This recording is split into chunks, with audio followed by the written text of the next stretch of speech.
Drift with me for a moment into a world where the ocean fractures like old glass and timefall turns every ripple into a memory of what once lived. Out there, on a dark and trembling sea, a lone vessel wanders, quiet as a black box carrying the last echoes of humanity. And somewhere within that drifting silence, a single question rises. When the rope that saved us from loneliness begins to tighten, what does it turn us into? Tonight, we step into the post-reconnection world, where Sam is no longer a hero, only a father pulled back into the storm. If you enjoy these journeys, please like, share, and subscribe. Tell me where you're listening from, what time it is, and the topics you'd love to explore. Your thoughts may guide our next adventure. To understand the world after the reconnection, you must imagine a civilization held together not by trust, but by wires, threads of light, stretched so tightly across the continent that every movement, every breath, becomes part of a monitored rhythm. The chiral network, once celebrated as humanity's lifeline, no longer feels like a rope passed from one trembling hand to another. It has stiffened into something colder, quieter, something that observes more than it saves. What was meant to unite now watches, catalogs, and regulates. Connection has transformed into surveillance, and the world learns, slowly, painfully, that salvation can become a prison if the walls are invisible enough. Nature, too, has begun to resist. Timefall, once merely rain that aged whatever it touched, now carries a more complex intention. It bends matter, reshapes terrain, and behaves as though the land itself remembers a different version of reality, perhaps one closer to the beach than the world we call home. Tar wells rise and collapse like lungs, breathing in and out with the pulse of unseen forces beneath the ground. Forests shift, rivers drift from their carved beds. The earth is no longer a backdrop. It is an organism responding to a trauma it cannot describe, reshaping itself according to the quiet pressure of another world pressing in. And that other world, the beach, grows nearer every day. The boundary separating life and death is no longer a clear horizon, but a blur, a shimmering seam where two fabrics overlap. Sometimes the sand of the beach appears in deserts, in forests, even in abandoned city streets. Sometimes a footprint lingers too long, or a shadow doesn't quite align with its owner. These are hints of dual existence, signs that reality is losing its singular form. The world is not splitting apart, it is folding inward, layer upon layer, as if preparing for something inevitable. At the heart of these converging worlds stands a figure known only as Tomorrow. She is neither omen nor miracle, yet embodies the future's uncertainty with haunting clarity. Some believe she is a child of the beach, its echo, its promise, or its warning. Others see her as the last fragile thread, capable of uniting two incompatible realms, and surrounding her, moving steadily through storm and silence, is the DHV Magellan, a wandering arc of steel and memory, carrying the remnants of humanity's hope across seas that no longer obey the old maps. The ship is more than transport. It is refuge, archive, lifeline, and confession booth, all at once. Meanwhile, the UCA continues to expand its reach under the guise of protection. To them, connection equals order, and order must be absolute. Fragile alliances fracture under this pressure, resistance forms, and in the shadows, Higgs reemerges, not as a destroyer, but as entropy incarnate, the counterforce to a world frozen by control. Where the UCA imposes stillness, Higgs brings motion. Where they build walls of data, he tears openings toward chaos. Between these extremes, humanity trembles, uncertain which path leads to survival. For in this universe, the rope that once held us together now tightens, and every choice pulls it closer to becoming a noose. Out beyond the reach of settled roads, past the last trembling outposts of the UCA, the land begins to change.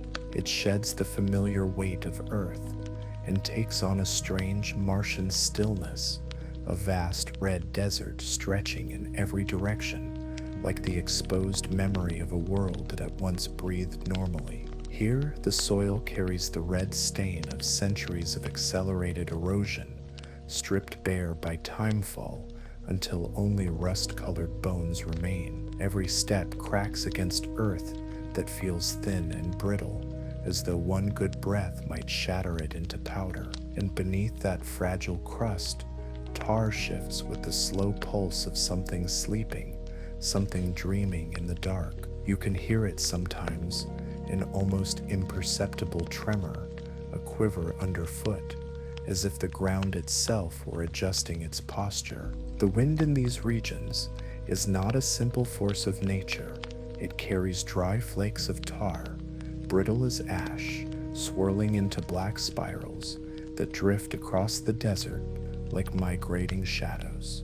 When these storms rise, visibility narrows to a suffocating tunnel of red and black, and even the most robust devices choke on the particulate matter. Travelers say that during those storms, you can feel the beach listening, waiting for one misstep to reach across the thinning boundary. Further south and west lie the outback zones, lands untouched not by nature, but by governance. These are the regions where even the UCA's relentless will to connect falters, unable to map a terrain that refuses to stay still. Here, valleys appear overnight, ridges collapse by morning, sand dunes twist their spines like serpents, shifting into new formations as though sculpted by invisible hands. Rock fissures open suddenly, revealing pale, unnatural light from below, and then close again as if nothing had happened.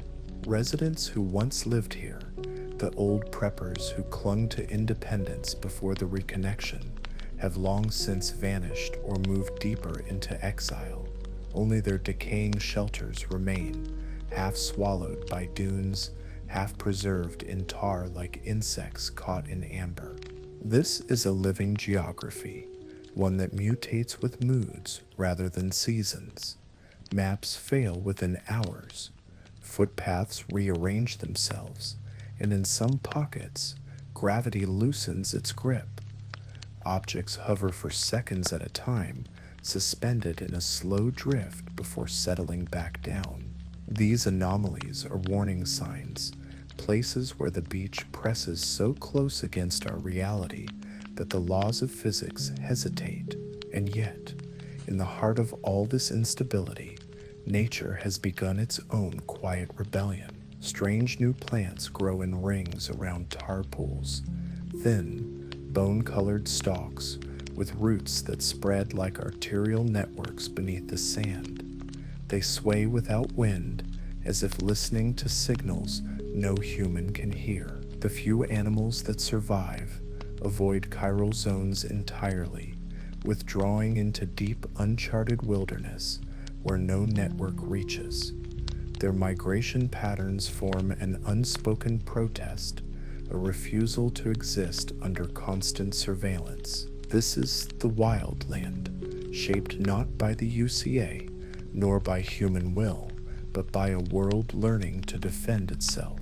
A world quietly insisting that connection has limits, and that no network, no matter how vast, can claim dominion over a land that still remembers how to dream on its own. The sky in this world no longer behaves like a simple blanket of weather. It thinks slowly, deliberately, choosing where to break open, where to erode, and where to let silence linger. Timefall, once the strange but predictable curse of accelerated decay, has learned intention. It no longer drifts evenly across the land. Instead, it descends in concentrated columns, striking hardest where corral density is highest. You can see it from miles away, threads of shimmering rain twisting as if pulled downward by unseen fingers. Metal buckles first, blooming into orange corrosion in seconds. Stone splits next, riddled with fractures like lightning frozen in rock. And human skin, well, it is always the last to give way, as though the rain wishes to savor the moment it leaves a mark.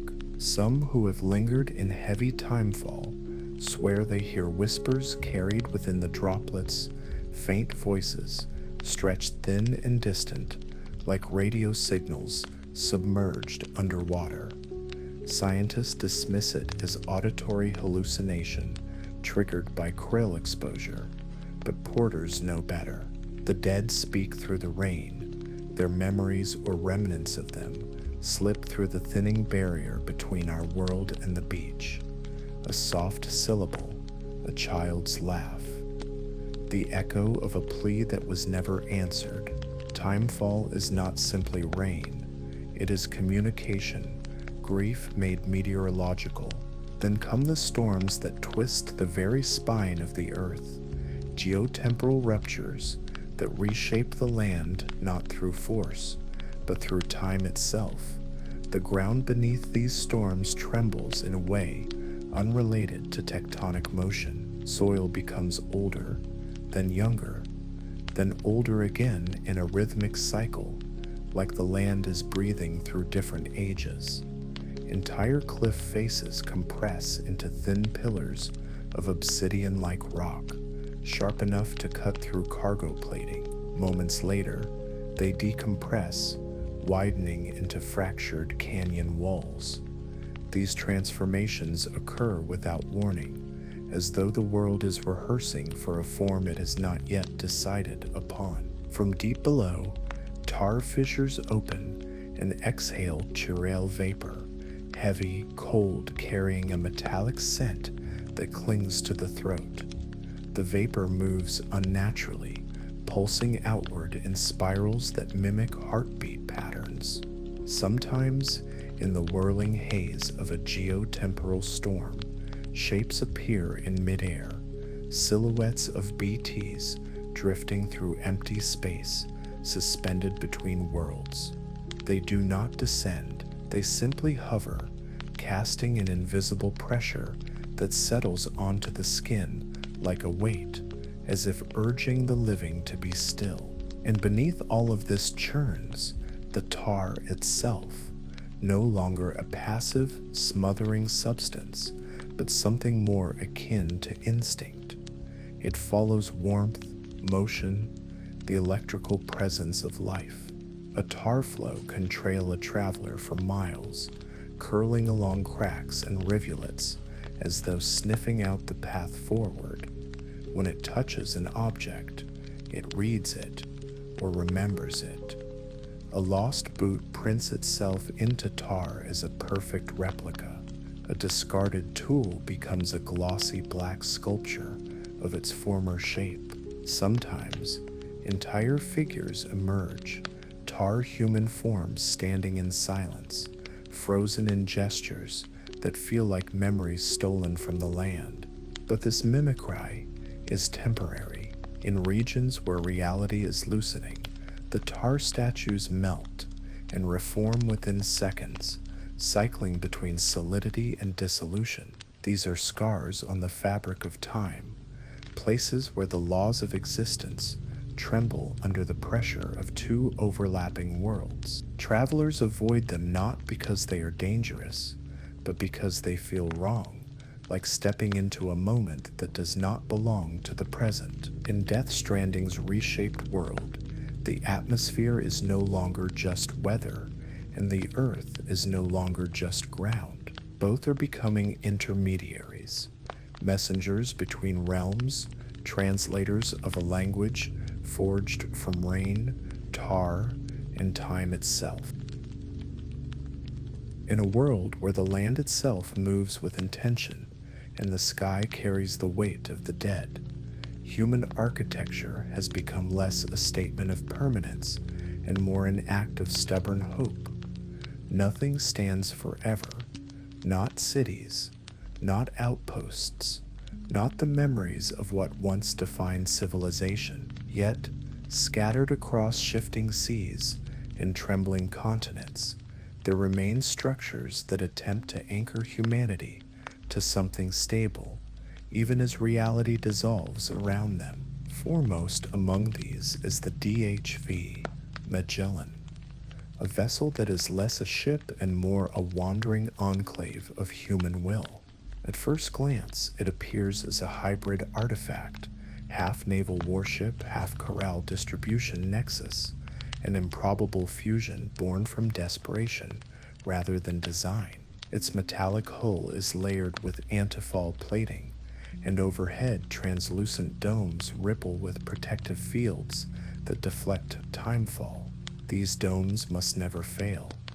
5 minutes of unshielded exposure is enough to age the Magellan decades, if not destroy it outright. Inside its core lies an intricate navigation system, a repository of migration data gathered from every settlement still connected to the network. This system functions like a distant humming brain, an externalized consciousness, steering humanity away from extinction, one uncertain mile at a time. The Magellan does not linger. It drifts ceaselessly across the black waters, moving wherever the world seems least likely to rupture. Its constant migration is a silent confession that no place is safe, no territory stable enough to claim as home. Instead, the ship carries home within itself the last echoes of community, the last disciplined effort to outrun the collapse of the two merging worlds. Beyond the ship, scattered along fractured coastlines and half-buried plateaus, lie the human outposts, small temporary shelters built more from instinct than architecture. They are constructed from materials designed to resist decay, yet even these advanced compounds surrender to the relentless touch of timefall. Walls warp, foundations split, support beams sag like exhausted limbs. The people who inhabit them live in cycles, build, endure, evacuate, rebuild. These migrations are not journeys, but survival reflexes, movements dictated by shifting coral weather patterns rather than choice. A former settlement can often be recognized only by what remains after abandonment. Tar-chewed foundations, collapsed frameworks resembling rib cages, fragments of signage corroded to unreadable ghosts. In these places, you can almost feel the ache of temporary belonging, lives lived in the in-between, always aware that staying too long invites catastrophe. Here, home is not a destination. It is the brief window of time before the world reclaims what was borrowed. And then there are the overlapping beaches, the strangest, most unsettling structures of all, not built by human hands, but revealed by cosmic intrusion. These are the places where the beach surfaces like a memory too strong to stay buried. A stretch of white sand appears in the heart of a crimson desert. A ripple of shoreline cuts across a conifer forest. Entire streets glisten with salt and bone-dry shells, despite having no proximity to any ocean. In these zones, the beach asserts itself through architecture made from contradiction, sand blending with red earth, forming geological strata that defy scientific analysis. Objects left within these liminal boundaries behave unpredictably. Some vanish, some reappear miles away, and some become tar fossils imprinted into the ground like snapshots of forgotten intentions. Sound behaves strangely here. Wind loses its voice, reshaping itself into the slow, rhythmic hush of waves. And beneath that hush, if you stand still long enough, you may hear breathing, not yours, not human, but the patient respiration of a world waiting for the final erosion of its boundaries. In these structures, floating cities, collapsing shelters, and impossible shorelines, humanity negotiates its fragile place between two intersecting realities. Every wall built, every dome raised, every attempt to hold back the beach is a reminder we inhabit a world that no longer belongs solely to the living. In the age after the reconnection, the United Cities of America rebuilt itself not as a nation of people, but as a nation of signals. To be part of the UCA is not merely to exist within its borders, it is to be woven into the fabric of the chiral network. What was once presented as a lifeline has evolved into a mandate, a civic obligation wrapped in the language of unity. The government no longer asks citizens to connect, it expects them to. And the network nodes that dot the landscape are not simple relays of communication. They are silent observers, gathering data in pulses and whispers, emotional fluctuations, behavioral patterns, migration routes. Every connected settlement becomes a point of analysis, and every person becomes a measurable variable. The philosophy behind this system is deceptively simple: stability equals uniformity.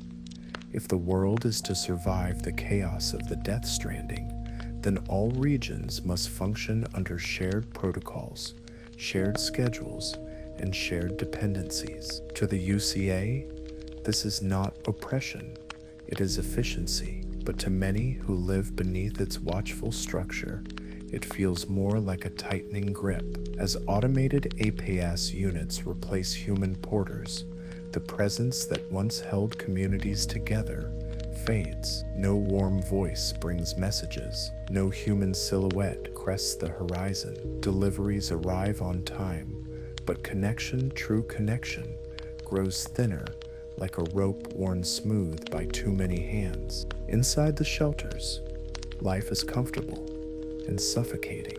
Climate-controlled halls, curated air quality, controlled lighting cycles, every detail tuned by the network. Residents sleep, wake, eat, and work under its guidance, rarely stepping outside unless absolutely necessary. BT threats and timefall hazards are used as justification, reinforcing the idea that safety exists only within these sealed sanctuaries. But safety has a cost. Step outside of protocol, and the world feels hostile. Step outside the network, and you cease to exist within the system at all. For many citizens, the greatest fear is not the monsters in the rain or the mysteries of the beach.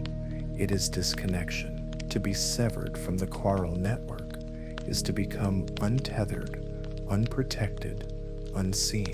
The mind adapts quickly to cages it believes are necessary. At the helm of this controlled ecosystem, Die Hardman's successors uphold what they call the connectivity doctrine, the belief that refusing to join the network is equivalent to threatening national security. Under this doctrine, entire communities can be deemed non-compliant zones, allowing the UCA to reclaim resources, redirect supply lines, and legally pressure holdouts into assimilation. They frame these measures as necessary for the collective good, but out on the fringes, where people still remember life before the reconnection, the sentiment is different. To those communities, the UCA resembles a modern colonial force, not conquering land, but conquering autonomy. They arrive with promises of protection, but protection is never free. It comes with contracts, protocols, and invisible strings. The government names itself humanity's caretaker, yet its reach grows longer with every passing year, extending into territories it once swore to leave alone. In this new era, order is not maintained through fear alone, nor through loyalty. It is maintained through dependence, through the quiet understanding that life without the network is nearly impossible. And so people stay connected, not because they believe, but because they have forgotten how to live any other way. Beyond the borders of the UCA's carefully curated world lies a scatter of communities that have chosen a different path, one defined not by the network's glow, but by the quiet resilience of autonomy. These groups do not exist because they reject progress. They exist because they refuse to let progress claim them. Here, survival is not an algorithm, but a principle, and connection is a choice rather than a mandate. Foremost among these independent forces is Drawbridge, the roaming nation forged under Fragile's renewed leadership. Her rebirth was not merely physical, it reshaped her philosophy. Where once she moved cautiously between alliances, she now stands as a figure of paradox, gentle in her ideals, meticulous and cold in her execution. Drawbridge operates without a homeland, establishing bases on the Magellan and constructing outposts only long enough to serve their shifting missions. They manufacture their own tools, patrol their own borders, and govern themselves with a clarity that borders on austerity. Chirel technology flows through their systems, but never through the UCA's hands. They have reimagined it not as a tether, but as a toolkit, a means of movement, protection, and fluid organization. Their creed is simple: connection is a tool, not a chain, and in a world of tightening nooses, that distinction is everything. Scattered across deserts, valleys, and mountainous isolation live the anti-UCA factions, each one carrying a different origin story, but sharing the same conclusion: connection enforced is connection corrupted. These groups are not technophobes.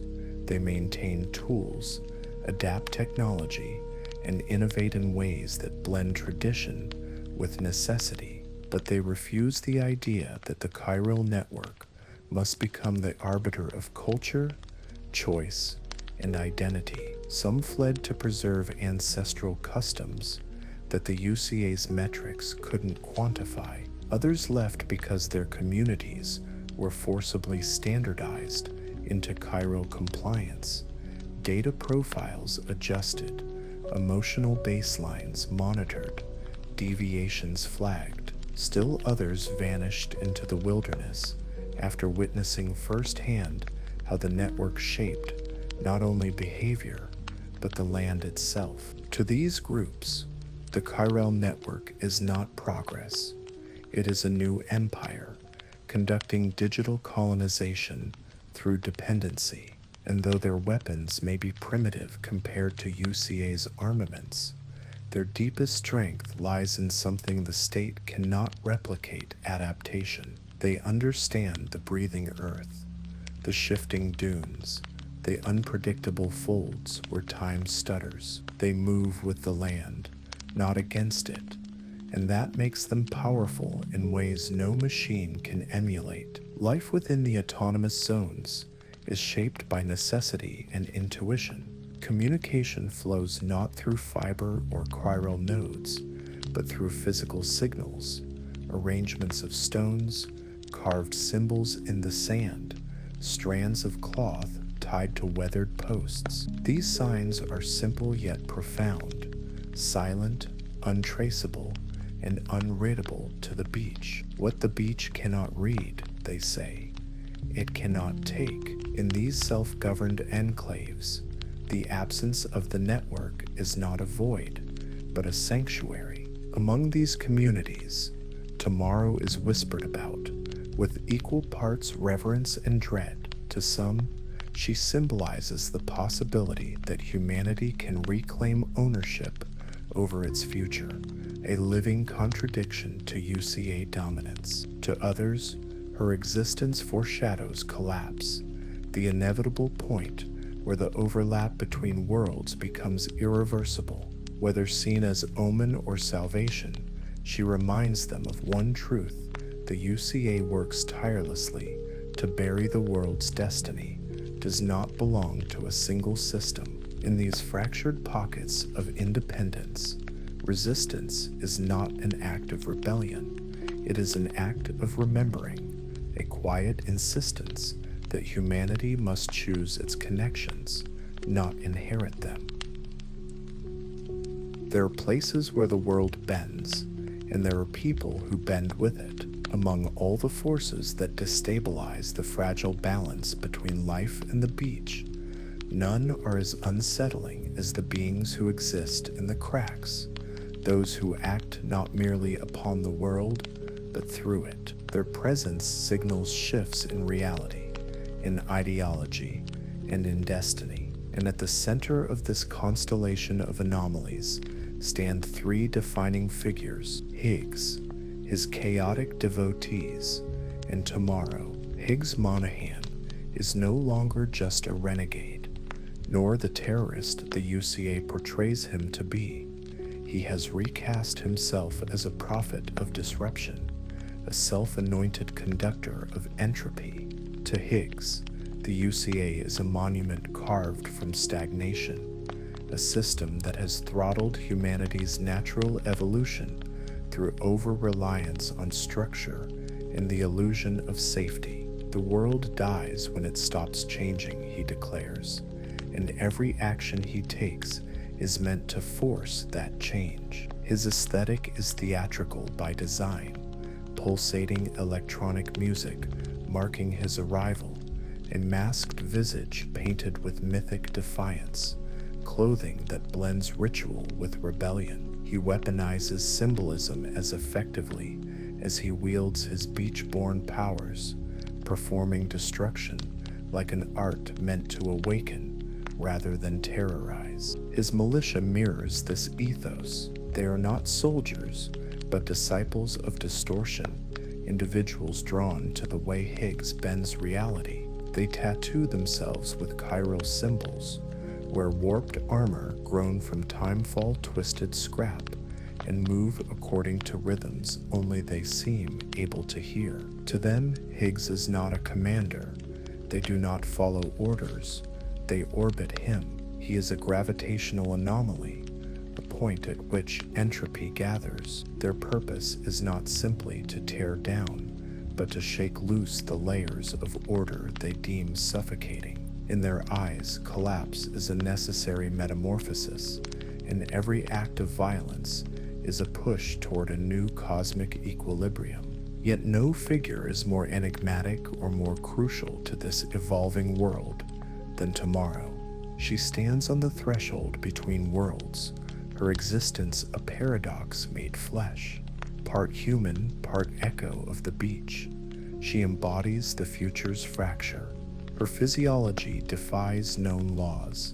Timefall slides off her skin as though repelled, and she perceives BTs not when they arrive, but when their echoes ripple through the unseen layers of reality. To watch her move is to witness someone navigating two planes at once, reacting to forces invisible to everyone else. Every faction covets her for a different reason. To the UCA, she is a strategic asset, a key to mastering the beach and stabilizing the collapsing border between realms. To Drawbridge, she is proof that humanity can evolve on its own terms outside the state's grip. To the free communities, she is a reminder that connection cannot be monopolized by any government. Her existence transcends ownership. And to Higgs, she is the final instrument in his symphony of upheaval, the one being capable of unlocking the liberation he envisions, whether through transcendence or annihilation, but tomorrow herself remains adrift. She does not yet comprehend which world claims her, which path leads to salvation, and which to ruin, and it is precisely this uncertainty, this quiet fracture in her identity, that makes her the axis around which all futures turn. The world watches her, reaches for her, fears her, for in a reality where everything is shifting, the one who exists between states may determine whether the rope is tightened or finally cut. The world after the reconnection runs on a dangerous rhythm, one that begins with hope, swells into overreach, and ends with quiet devastation. It is a repeating cycle, unnoticed at first, then undeniable. Connection to saturation, then collapse. Every region touched by the coral network eventually enters this pattern, as if the fabric of reality itself resists being woven too tightly. The first stage, the expansion phase, always begins with optimism. A new node is installed, its signal branching outward into territory long isolated by the death stranding. The UCA claims each connection as a victory, a moment where humanity grows a little less fragmented. But woven into these celebrations is a subtler truth. Every node does more than transmit. It scans, measures, analyzes, and archives. With each expansion, the world becomes more legible to the network and more dependent on it. What begins as salvation shifts quickly into obligation. Settlements that refuse to connect find supply routes restricted, their security downgraded, their autonomy quietly punished.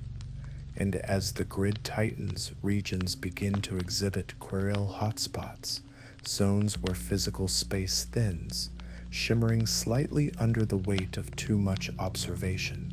These are the first signs that connection is not simply linking the world, it is straining it. From there emerges the saturation phase, when the volume of chiral data surpasses what a region can bear. This is the point where matter and meaning begin to warp. Soil expands and contracts as if remembering multiple geological eras at once. Cliffs bend along curves no tectonic force could produce, and time, usually steady, even in this broken world, begins to misbehave. Moments stretch and stutter, replaying fragments of themselves like a skipping breath. It is during this phase that the beach presses closest, forming translucent seams where its pale sand bleeds into the world of the living. Travelers describe these areas as dreamlike, though the word fails to capture the dread of walking through a place that feels both familiar and impossibly distant.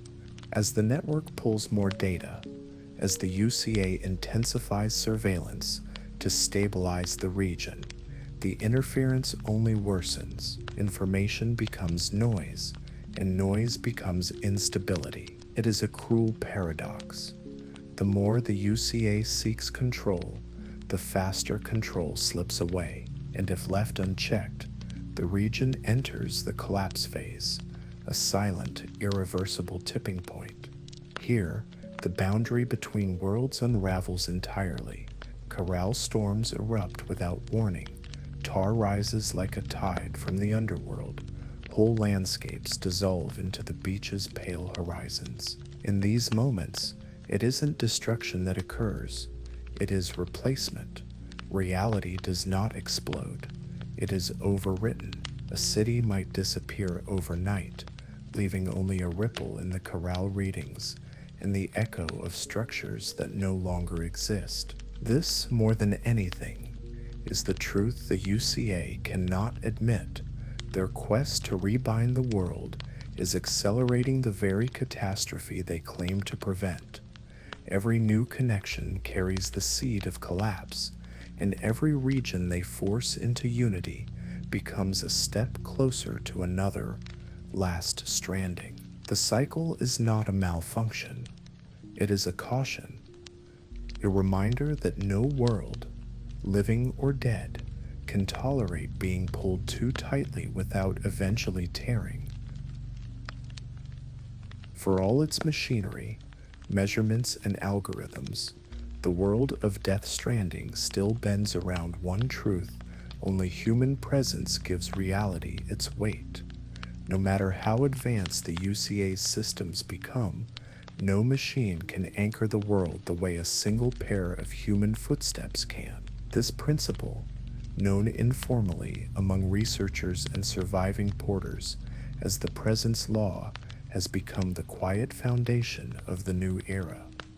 It states that true connection is not the exchange of data, but the exchange of vulnerability, the memory of effort, the warmth of intention, the emotional residue left behind when one person chooses to reach another. That is the kind of connection the chiral network was meant to emulate, but can never replicate. APA's units travel the land efficiently, flawlessly, and utterly empty. They complete their routes without hesitation, but every delivery they make leaves the world slightly hollower, as if the absence of a human touch creates a vacuum. Over time, entire regions served exclusively by machines begin to feel wrong, thin, echoing, spiritually vacant. Such places become more susceptible to beach intrusions, and no one is entirely sure why. Some theorize that the beach gravitates toward emotional voids. Others believe that reality itself weakens when no human stories remain to hold it together. Whatever the cause, the result is the same. The world decays first in the absence of humanity, and only later in the absence of structure.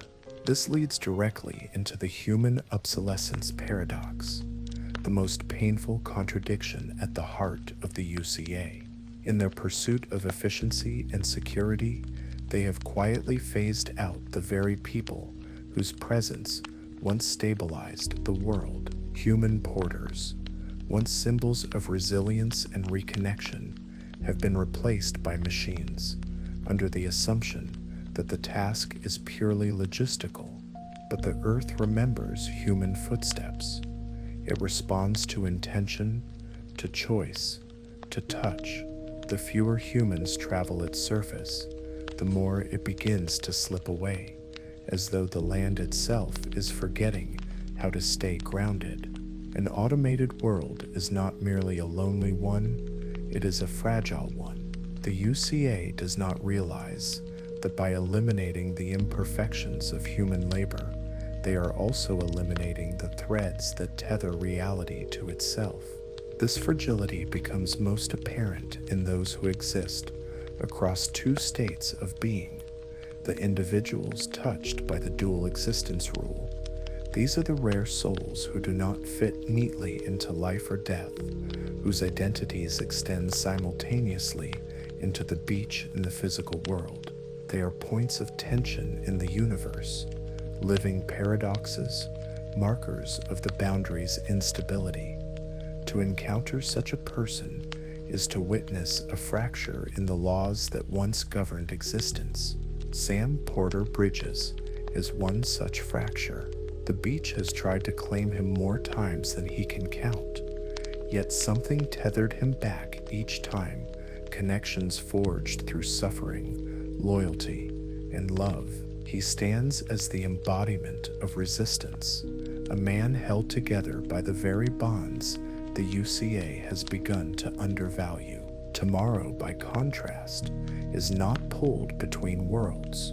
She is shaped by them, born from the liminal space where two realities bleed together. She has no single origin, no single belonging.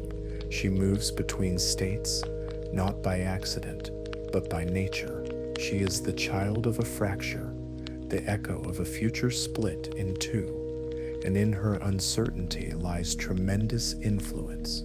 She may become the hinge upon which the world pivots, capable of stabilizing the boundary or shattering it completely.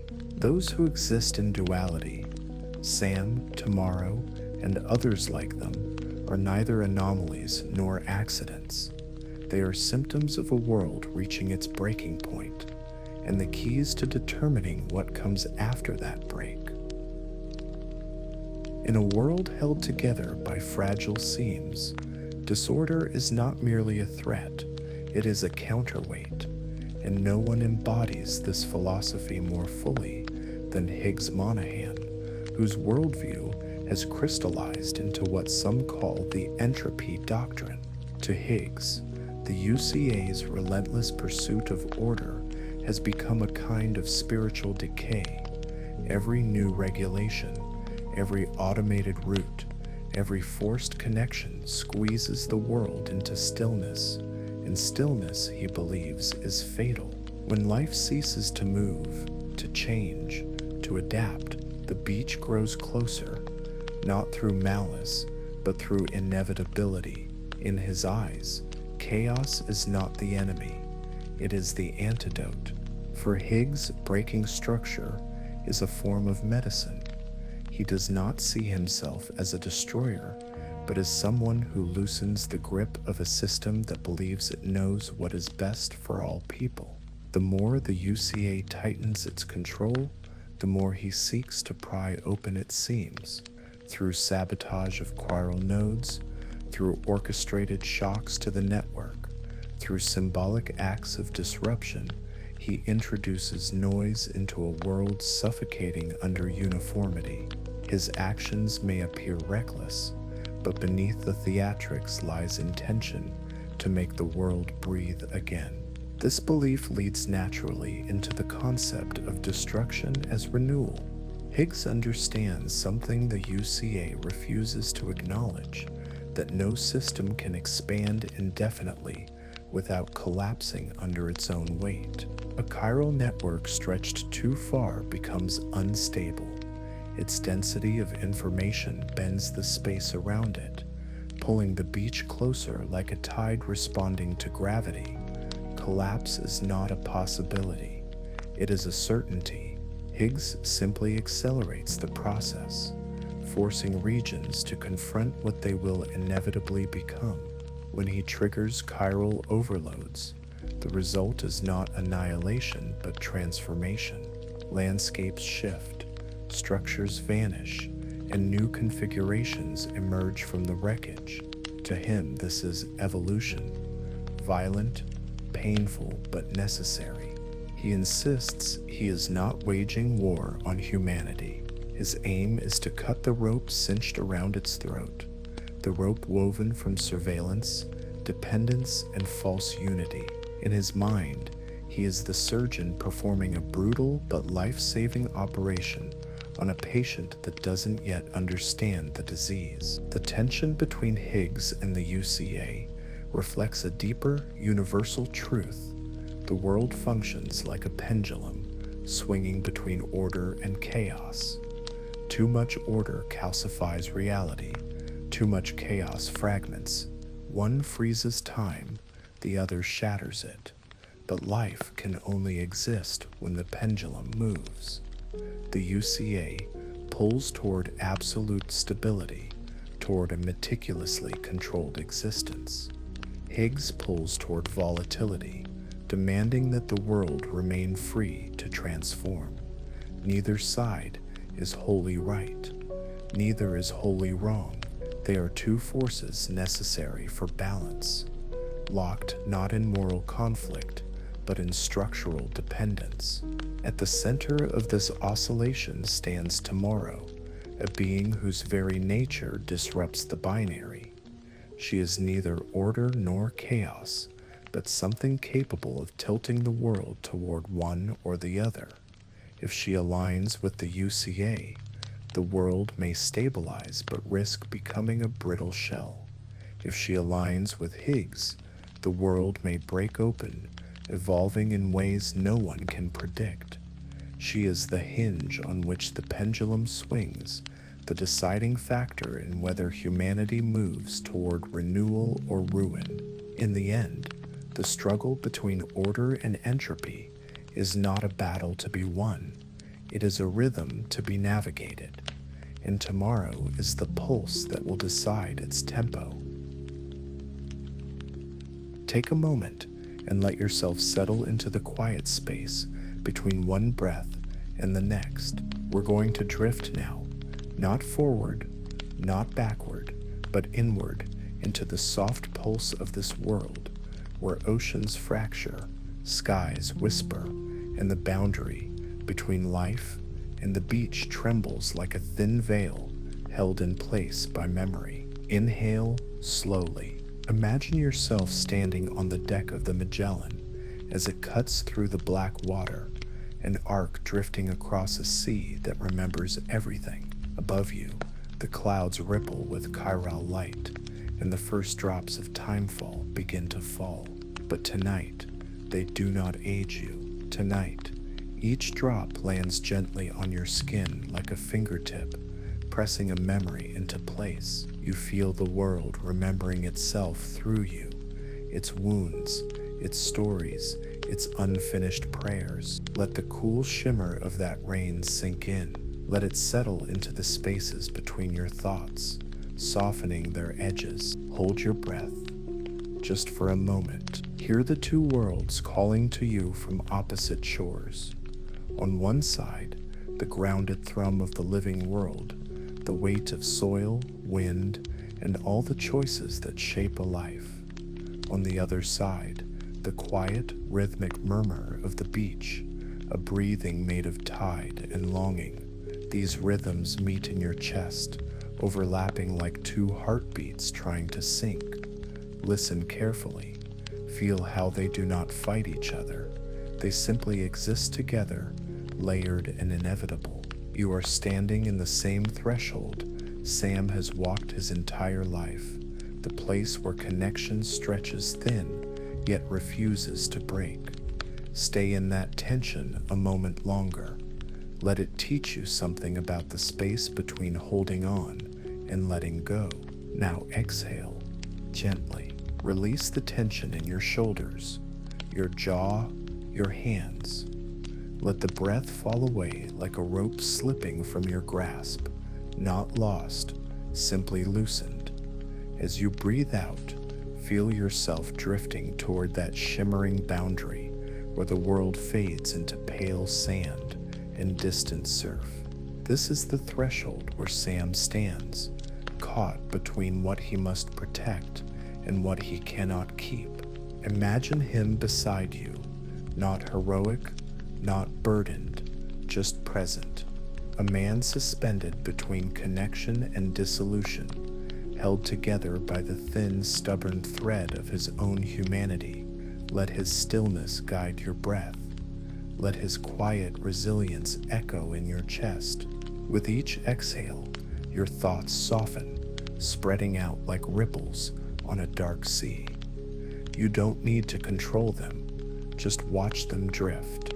The world around you becomes a blend of rain and surf, steel and sand, memory and possibility. And you, weightless for a moment, float exactly where you need to be, not in the world of the living, not on the beach, but in the gentle liminal space where rest begins. Breathe naturally now, no effort, no direction. Here, in this stillness, the world stops pulling at you. Here you are allowed to simply exist.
In Death Stranding, we learned how to stitch a broken world back together.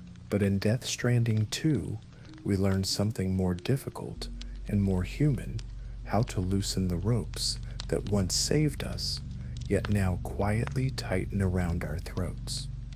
No connection is innocent, only the choices we make with it. Thank you for walking with me through red deserts, timefall storms, and the impossible shores where no map dares to speak. If you hear distant waves tonight, perhaps they are simply echoes from the beaches waiting beyond sight. Sleep well in a world where every thread holds you gently enough to dream.